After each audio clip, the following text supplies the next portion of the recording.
Muito obrigado à Faculdade de Direito, ao Instituto Europeu e ao CIDEF. Estou muito contente por estar de novo com estes interlocutores, aqueles que conhecia de Bruxelas e Estrasburgo, os daqui da Faculdade de Direito, onde eu estou sempre um bocadinho como peixe fora d'água, uma vez que não sou jurista, sou historiador, e no título que me foi atribuído obrigava-me a estar ainda mais fora d'água por ter de falar de globalização, desenvolvimento económico e blocos económicos regionais. Eu deixara de parte o desenvolvimento económico, falarei sim de globalização, internacionalismo e cosmopolítica, com algum enfoque nos blocos económicos regionais ou em entidades supranacionais como a União Europeia, que eu concordo que é uma entidade federal ou quase federal, embora não estatal. Bem, eu gostaria de começar esta intervenção por uma referência que eu vi no outro dia, alguns, não me lembro exatamente onde, mas alguém estava a entrevistar um responsável chinês e usou a expressão, a entrevistadora ou o entrevistador, a expressão ordem global. E antes de responder à pergunta, o responsável chinês disse nós preferimos usar a expressão ordem internacional. E depois seguiu e deu a sua resposta. Estas coisas, claro que normalmente nunca acontecem por acaso, estas precisões do ponto de vista doutrinal, terminológico, nunca acontecem por acaso, e eu achei muito interessante, porque nós habituamos a ver a China como um elemento essencial da equação da globalização hoje em dia, mas não deixa de ser muito interessante que um responsável político chinês faça uma pequena paragem para dizer nós não gostamos muito da expressão ordem global, nós utilizamos de preferência a expressão ordem internacional. Esta precisão refere-se a uma luta surda que existe há mais de um século, eu diria desde os antecedentes da Primeira Guerra Mundial e da Primeira Guerra Mundial, ou seja, desde o colapso da ordem imperial europeia e o debate subsequente acerca de qual é que é o melhor tipo de ordem para substituir a ordem global, ou a ordem imperial, quero dizer. Esta divisão entre globalistas e internacionalistas, se quisermos, secciona famílias políticas, porque há uma esquerda da globalização e uma direita da globalização, mas também há uma esquerda internacional ou internacionalista e uma direita também internacional ou internacionalista. Ela secciona aparelhos de Estado, onde às vezes há ministérios que têm uma preferência pela globalização e outros que têm preferência pelo internacionalismo ou pela internacionalização, secciona escolas de pensamento e é uma luta entre polos opostos que não são nem por um lado bem entendidos, porque às vezes utilizamos estes termos como se fossem praticamente sinónimos, eles interpenetram-se em grande medida. Têm cada um deles os seus campos, mesmo académicos ou de pensamento, que os polarizam mais, não é? Os estudos globais ou as relações internacionais. E é uma luta de polaridades que também se reflete no próprio sistema mundial, para usar um termo aqui mais ou menos neutro, que não seja nem internacional nem global, com instituições de tipo internacional, como a Organização Internacional do Trabalho, e, em geral, todas as que estão ligadas ao sistema da ONU, e instituições da globalização, como a Organização Mundial do Comércio, não é? É sabido que no pós-guerra o Keynes lutou pelo estabelecimento de uma organização internacional de comércio, International Trade Organization, que seria uma organização dentro do sistema das Nações Unidas. Não o conseguiu fazer, isto não passaria no Congresso americano, e só muito mais tarde, nos anos 80, é que apareceria a World Trade Organization. Portanto, uma organização que não faz parte do sistema das Nações Unidas, embora se diz que queira fazer parte do sistema das Nações Unidas. A globalização é mais personal, é mais parcelar, quer dizer, é mais inorgânica e é mais fragmentária, ou seja, ela assenta em alguns vetores que são mais fáceis de globalizar. E pode-se dizer também que, de certa forma, ela é mais antiga do que a internacionalização.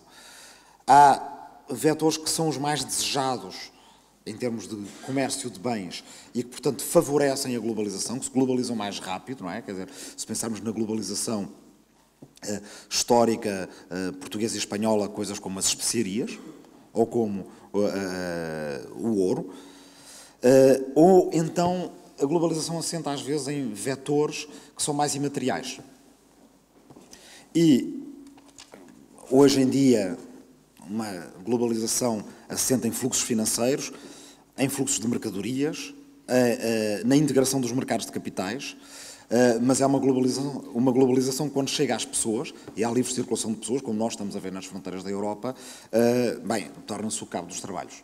Aí algumas pessoas que defendem a globalização deixam de a defender porque o vetor das migrações, em geral, cobrindo com esta expressão migrações económicas, migrações forçadas, refugiados, etc., é um vetor que é muito mais difícil de aceitar, ou tem sido muito mais difícil de aceitar, do que os outros vetores da globalização, como os fluxos financeiros. Um dos vetores da globalização é o direito. Um professor de Yale e ex-conselheiro da então secretária de Estado Hillary Clinton, no Departamento de Estado norte-americano, Harold Koh, costuma dividir a forma como o direito é vetor de globalização em três partes. É a lei na globalização, ou seja, as leis específicas que ajudam a reger a globalização, e que boa parte delas, para continuar com esta dicotomia globalização-internacionalização, têm origem em intercâmbios que não são de Estado a Estado. Portanto, há leis na globalização que são aquelas, por exemplo, que aparecem, às vezes, coisas a que damos pouca importância ou que são muito pouco excitantes, como a da União Postal Internacional, não é? Que regem a forma como nos correspondemos, e algumas delas muito antigas, que tinham a ver com telégrafos, com telefones, com atribuição de códigos, com a Associação Internacional dos Transportes Aéreos, portanto, com este tipo de instituições globais. E, portanto, tem a lei na globalização, a lei da globalização, e, portanto, leis essas aí a um nível de tratados, de acordos que regulam e estruturam a globalização, mas depois o mais interessante destes vetores, que é a lei como globalização, ou seja, a própria lei ter sido e ser um vetor de globalização, um vetor de trocas e um vetor que abarca ou que vai abarcando, através da sua integração, através dos diálogos entre juristas e legisladores de diferentes partes do mundo, um vetor que vai abarcando o globo todo. Sabemos que há, para cada jurista que defende a globalização, ou que defende uma espécie de ordem cosmopolítica, já lá chegarei mais à frente, uma ordem jurídica cosmopolita, há outros que defendem a compartimentação das ordens jurídicas e, portanto, temos recentemente o Justice do Supremo Tribunal Americano, Antonin Scalia, que era conhecido por ser um dos que no Supremo Tribunal mais barrava qualquer referência, qualquer comparação ou qualquer inspiração para as decisões do Supremo Tribunal Americano em qualquer lei que não fosse endógena aos Estados Unidos. E, portanto, também comunidade a comunidade académica ou profissional, há uma divisão entre internacionalismo e globalização. Portanto, o direito é um dos vetores da globalização. Curiosamente, apesar da associação entre liberalismo e globalização, porque muitas vezes a globalização é apresentada como sinónimo de liberalização de mercados, ou seja, não propriamente de liberalismo político, mas de liberalizar, de laissez-faire, laissez-passer, liberalização de mercados, creio que aqui é uma das áreas em que vale a pena, de facto, distinguir entre liberalismo e neoliberalismo. Às vezes há uma enorme discussão de se o neoliberalismo existe ou não existe e se vale a pena usar o termo como alguma outra coisa que não seja um termo de arremesso ou de insulto político ou o que quer que seja. é menos utilizado como termo de autoidentificação, mas acho que se justificaria em boa parte por causa disto. Paradoxalmente, ou ao contrário do que se poderia pensar, o liberalismo, em geral, favorece o internacionalismo sobre a globalização e o neoliberalismo o contrário. Isto tem a ver com raízes filosóficas históricas do liberalismo. O liberalismo como filosofia da pessoa, como filosofia do indivíduo, é uma filosofia da autodeterminação, que, em contraste com a ordem imperial europeia no século XIX, favoreceu a autodeterminação nacional e, portanto, a reorganização do continente europeu em compartimentos nacionais que depois, entre si, se relacionariam um bocado como os indivíduos se relacionam entre si. E, portanto, favorecendo o nacionalismo, em primeiro lugar, aquela divisão mais ou menos clássica das preferências das famílias políticas no século XIX, é que os conservadores são imperialistas, os liberais são nacionalistas e os socialistas, que aparecem mais tarde, são internacionalistas. Mas, na verdade, acho que se poderia dizer que os liberais, por serem nacionalistas, são também internacionalistas e os socialistas, quando se referem ao seu internacionalismo, que depois mais à frente gera aquelas expressões do internacionalismo proletário e outras, estão a ser cosmopolíticos avant la lettre. A famosa expressão do Marx de que o capital não tem pátria, portanto, os trabalhadores também não devem ter pátria e que a solidariedade é mais importante através de fronteiras nacionais entre pessoas que têm a mesma condição do que separada, segmentada, nação a nação.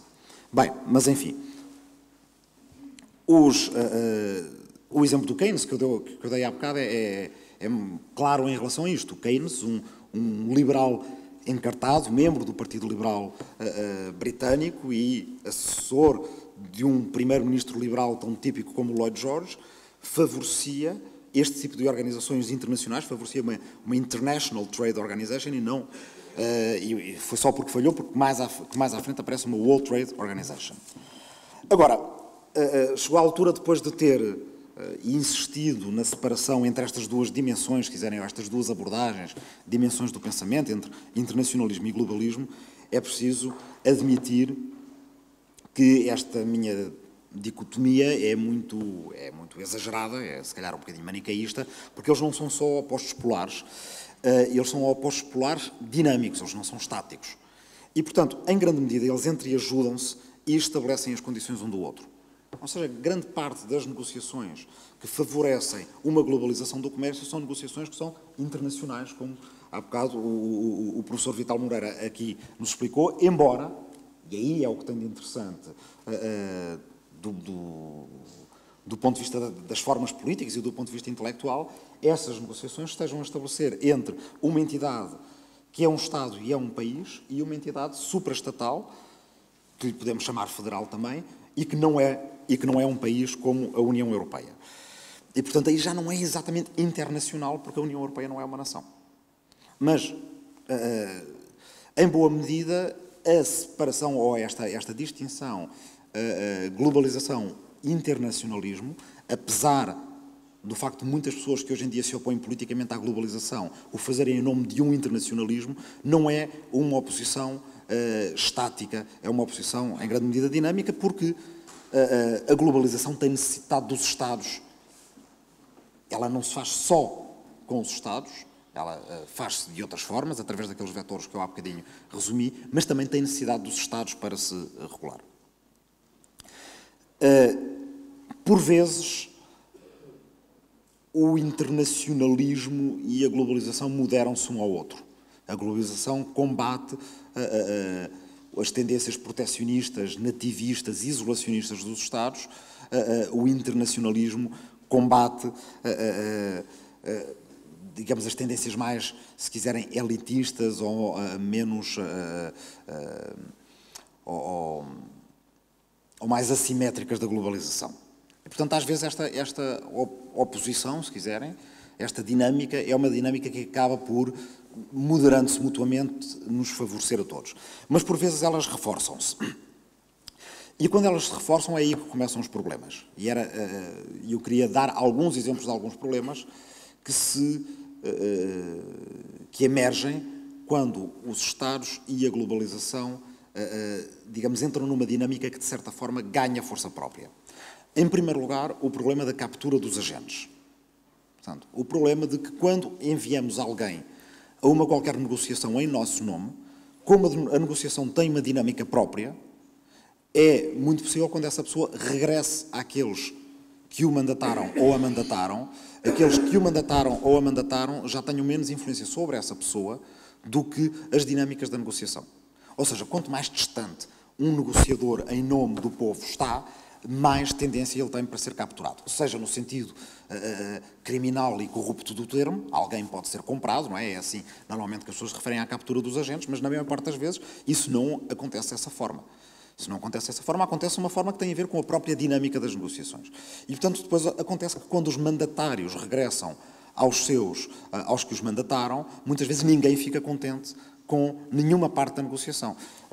Isto nas dinâmicas do TTIP de que o professor Vital Moreira falou, isto é muito claro, quer dizer, a certa altura, se os europeus, muito contentes, acharem que conseguiram forçar os americanos a abrir determinados setores em troca de determinadas exigências que os europeus deixaram cair, quando o acordo regressar à cidadania europeia e americana, toda a gente vai reparar naquilo que deixou cair, ninguém vai reparar naquilo que conquistou. E, portanto, gera aqui um problema que não favorece ninguém, nem o lado dos mandatários, nem o lado da cidadania. Em segundo lugar, a opacidade. E é por isso que no Parlamento Europeu houve grandes discussões, se calhar podemos voltar aqui, acerca da revelação dos mandatos ou não, acerca da revelação das negociações ou não. Eu defendo que elas devem ser o mais transparentes e o mais abertas possível, porque, embora elas possam dificultar a dinâmica das negociações, por outro lado, elas ajudam a ir legitimando ao longo do processo essas negociações e ajudam a identificar problemas quando esses problemas existem.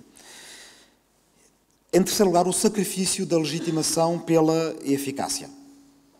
Ou seja, a ideia de que, sim, é verdade, isto não é muito democrático, mas isto vai dar mais emprego e vai dar mais crescimento económico, portanto, devemos fazê-lo. Aquilo que aparece de vez em quando como uma diferença entre uma input legitimacy e uma output legitimacy. Ou seja, há algumas pessoas que tendem a dizer que esses outputs de mais emprego, de crescimento económico, etc., também são uma espécie de legitimidade e, portanto, não nos devemos preocupar com a input legitimacy ou não nos devemos preocupar tanto porque estamos a dar uma output legitimacy. Como quem, afinal, não é isto que as pessoas querem, não é mais emprego, não é mais crescimento económico. Então, se mesmo que elas não gostem do processo de chegar a mais emprego e a mais crescimento económico, elas gostarem do resultado, isto está legitimado porque era o que elas queriam, embora não desta maneira. Eu não falo de input legitimacy e de output legitimacy, falo de um privilégio um privilégio da eficácia em detrimento da legitimação, porque não acho que a output legitimacy seja, na verdade, uma legitimidade. Até podem ser resultados de que as pessoas gostem, mas não emergiram de uma legitimação que, no meu sentido, é só a input legitimacy. Um quarto problema é que a globalização, seja através dos seus vetores mais informais, mais inorgânicos, seja através de negociações interestatais ou internacionais, a globalização cria perdedores. Portanto, e não vale a pena elidir isto, nem dizer que é verdade que ela cria perdedores, mas também cria muitos ganhadores. A verdade é que, criando perdedores, ela cria razões de queixa legítimas dentro das nossas sociedades democráticas e, às vezes, dificulta que os Estados, pelo menos os Estados mais vulneráveis, cuidem depois dos seus perdedores. Portanto, isto é um problema que é um aspecto até nos quais, de forma muito interessante, os vetores da globalização combatem-se a si mesmos. Porque um dos vetores essenciais da globalização é uma globalização da informação. É mais fácil chegar à informação e chega-se à informação de uma forma mais rápida e ela é entendida numa forma mais completa. Mas quanto mais globalizada a informação, mais crítica se torna a opinião pública em relação a certos aspectos da globalização. E, sal na ferida, eu acho que quanto mais opacas são as negociações, ainda mais hipóteses temos de tornar mais crítica a cidadania em relação às negociações da globalização. É por isso que a globalização é um dos grandes motores da grande crise democrática que estamos a viver. E é por isso que eu, pessoalmente, me sinto muito desconfortável em relação ao facto dela criar essa crise. Aqui faço um parênteses pessoal, porque todas as minhas tendências ideológicas são pelo universalismo, pelo cosmopolitismo, pelo internacionalismo, se quiserem, em sentido clássico, mas a globalização parece ao mesmo tempo estar a minar os fundamentos ideológicos da minha posição. Sim, sim. Bem, quais é que são as alternativas? Eu devo dizer que, apesar destas críticas à globalização, as alternativas não têm sido muito persuasivas nem muito convincentes. Nem a alternativa da desglobalização, que eu creio que responde mal a uma série de necessidades, quer dizer, pode responder parcialmente nos mercados locais, nos mercados mais ecológicos, mas não responde às necessidades gerais das populações do globo. Muitas dessas necessidades as pessoas depois dizem mas não são necessidades reais, são necessidades construídas. Mas, quer dizer, essa distinção não interessa para as pessoas. A necessidade de ter comida, de ter um computador, de ter um carro, são necessidades. O que é que interessa se são construídas ou não são construídas? E, portanto, a desglobalização tende a desconsiderar aquilo que para grande parte da população mundial já são necessidades. O protecionismo regional também não creio que seja uma boa resposta àquela ideia de nós não conseguimos... É verdade produzir tudo no nosso cantinho, no nosso país, e, portanto, vamos precisar de alguma medida de integração económica, mas então podemos fazer protecionismo à escala europeia, por exemplo. Isso já é bom porque na Europa já se produz mais ou menos tudo o que precisamos. Isto não é completamente verdade, como é evidente, porque também não se produz tudo aquilo que precisamos com os estándares ambientais ou laborais, por exemplo, que nós queremos ter. A alterglobalização teve um início interessante, mas depois foi muito cooptada por determinados interesses estatais. Porque esse é outro problema. Os Estados podem se comportar como democráticos ou relativamente democráticos no plano interno, mas comportam-se muitas vezes no plano externo como senhores feudais, não é? E temos o exemplo mais acabado, extremista e caricatural, que é esta espécie de neofeudalismo do Sr. Putin, não é? Em que a ordem global há de ser assente em esferas de influência, é o mais parecido que temos com o imperialismo do século XIX. O que é, acho eu, uma alternativa que seria... válida. É aquilo que chama alternativa cosmopolítica, não é um termo inventado por mim, também não é exatamente, eu fujo à expressão cosmopolitismo, porque o cosmopolitismo dá sempre aquela ideia mais ou menos errada de uma elite rarefeita que tem determinados gostos culturais, ou como diz um sociólogo americano, o Craig Calhoun, o cosmopolitismo é a consciência de classe dos passageiros frequentes das linhas aéreas, não é disso que eu estou a falar. A alternativa cosmopolítica é uma alternativa na qual nós assumimos de uma vez por todas que nós somos cidadãos de várias escalas ao mesmo tempo. Somos cidadãos locais, nacionais, europeus e globais. É, se quiserem, e para um instituto europeu, é a alternativa que na construção europeia gente como o Spinelli opunha gente como o Monet, se quiserem. Portanto, é preciso um bocadinho de spinelismo global aqui, se vocês quiserem. O que é que significa isto? Significa acesso à justiça a nível continental e a nível global. Portanto, não só acesso ao Tribunal Europeu de Direitos Humanos, mas um acesso mais direto, cada vez mais direto, ao Tribunal de Justiça da União Europeia. E poderíamos falar aqui um pouco de que formas é que isto se reveste. Significa um acesso mais direto aos agentes, para eles não poderem ser cooptados. É por isso que eu defendo que os representantes permanentes dos Estados-membros no Conselho da União Europeia sejam eleitos indiretamente pelos parlamentos ou diretamente pelas populações em cada país e deixem de ser diplomatas. A acabar. Significa coisas que já estão a ser feitas, como um Procurador-Geral da União. Eu não sei em que é que isso está agora, porque não tenho acompanhado o European Public Prosecutor Office, não tenho acompanhado muito, mas combate à corrupção também a nível da União Europeia e combate à fraude com o orçamento comunitário. Mas pressupõe coisas, e portanto, algumas que já estão a ser feitas e que podem ser melhoradas. Pressupõe outras que não estão a ser feitas, como uma Assembleia Parlamentar das Nações Unidas, para combinar com a Assembleia Geral, que é um fórum de diplomatas, ter um fórum de parlamentares das Nações Unidas. Pressupõe um Tribunal Internacional contra os Crimes Ambientais. E pressupõe, se calhar poderíamos falar disso, uma taxação europeia e global. E uma taxação europeia e global controlada por corpos cada vez mais democráticos como parlamentos ou como esta Assembleia Parlamentar das Nações Unidas. Tem as vantagens de ser uma alternativa mais flexível, mais aberta, de um federalismo mais descentralizado, com o qual eu não tenho problemas nenhuns, de ser relegitimadora da democracia e da cidadania, de responder melhor à crise ecológica e de responder melhor à crise democrática. Tem desvantagens também. É relativamente vaga, é muito complexa, é difícil de apreender. Sejamos francos, ninguém está a exigir nas ruas, queremos uma ordem cosmopolítica mundial, isto não é uma exigência que esteja a ser feita em geral, e por isso é difícil de implementar. Mas é uma alternativa, do meu ponto de vista, necessária. Muito obrigado.